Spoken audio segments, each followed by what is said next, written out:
Would you ever ask somebody to do something you weren't prepared to do yourself? It's an interesting question, that, isn't it? Because I think the answer reveals a lot about the kind of leader we become. Last week, I found myself standing at the side of one of the most famous dance floors in the world, the Blackpool Ballroom, at a dance festival. Now, if you followed me for a while, you'll know that dancing is something my daughter Millie and I both love, and this year was particularly special. Millie was competing for the sixth time at the national finals, and as always, she danced beautifully. She came away with her best podium places in the national finals to date, and honestly, I could not have been prouder. Watching her step onto that dance floor with confidence and determination was one of those moments you never forget as a parent. But this year, I wasn't just there to watch, I was competing too. Now, let's be honest, I wasn't expecting to win anything. I certainly wasn't expecting to reach a final, but I wanted to challenge myself. I wanted to experience what I ask my daughter to experience week in, week out. Standing there, waiting to be observed and judged, compared with complete strangers, walking into the unknown, making yourself vulnerable. It's not a natural thing to do, and most of us spend our lives trying to avoid situations where we're judged. Yet business owners ask themselves to do it almost every day. We publish content, we launch services, we quote prices, we ask people to trust us. Every single one of those moments carries the possibility that someone's going to say no. Standing there waiting to dance reminded me of something I used to believe very strongly when I worked in the corporate world, long before AI Alchemy and before my children and before all of this. I managed large teams of people, and I had one rule. I would never ask somebody in my team to do something that I couldn't or wouldn't do myself. If I expected someone to have a difficult conversation, I needed to be prepared to have one too. If I expected somebody to present in front of a room full of people, I needed to be prepared to stand there at the front myself. If I expected somebody to embrace change, I had to embrace it first. Now, at the time, I probably didn't realize how much that principle would shape the business that I went on to build in the future, because today that exact philosophy sits at the heart of AI Alchemy. I won't recommend software I haven't tested. I won't build systems that I haven't used. I won't suggest strategies that I don't believe in. And I won't tell clients to trust something I've never trusted myself. And I think that is becoming increasingly important, especially in the world of AI. Every week, another tool launches. Every week, someone claims they've found the next revolutionary platform. Every week, business owners are told that they need to learn something new or they'll be left behind. And I don't believe that. It's a sales tactic. In fact, I think it's creating more pressure than progress. The goal isn't to build an impressive collection of AI tools. The goal is to build a business that feels calmer. If a piece of technology makes your business more complicated, I'm not interested. If it creates more work than it removes, jog on, I don't want to know.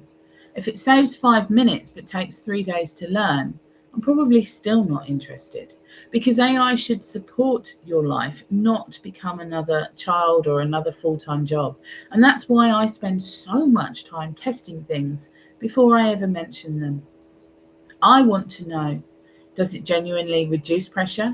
Does it save meaningful time? Does it make running a business easier? Or is it simply another shiny object, often with a high price label? My clients don't pay me for information. Google can provide that. ChatGPT can provide information. What people actually need is judgment. They need somebody who's already done the experimenting, somebody who's made the mistakes, somebody who's worked out what genuinely makes a difference. There's the value. Not knowing about every AI tool, but knowing which ones are actually worth your attention. And the same applies to systems. People often imagine systems are complicated flowcharts and endless documentation. I don't. A good system is simply something that removes unnecessary thinking, something that makes tomorrow easier than today. Something sometimes that's AI, sometimes it's automation, sometimes it's a checklist. Sometimes it's simply deciding not to do a specific task anymore. That's why I don't see AI as the destination. I see it as one part of building a calmer business, one that continues moving when life gets busy and chaotic, one that allows room for children, for caring responsibilities, for holidays, for unexpected interruptions, and for everyday, ordinary life. Because if your business only works when everything is perfect, it's eventually going to let you down. Now, that's exactly why I built Connection Scout, because I realized that so many founders knew that they should be building relationships on LinkedIn. They understood the value. They simply didn't have the time to reach hundreds of profiles, or to research hundreds of profiles, I should say. So instead of asking them to squeeze another task into an already full diary, Connection Scout does the research for them. It identifies genuinely suitable people, presents those opportunities back in manageable chunks every day, Monday through Friday. And our clients then spend their time building relationships instead of endlessly searching for them. And that's the sort of support I can invest in and believe in.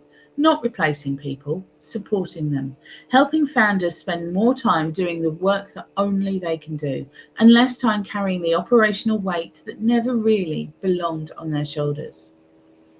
So today I'd like to leave you with another question. Before you recommend anything to your clients, ask yourself, would I happily use this myself? Would I spend my own money on it? Would I trust it with my own business?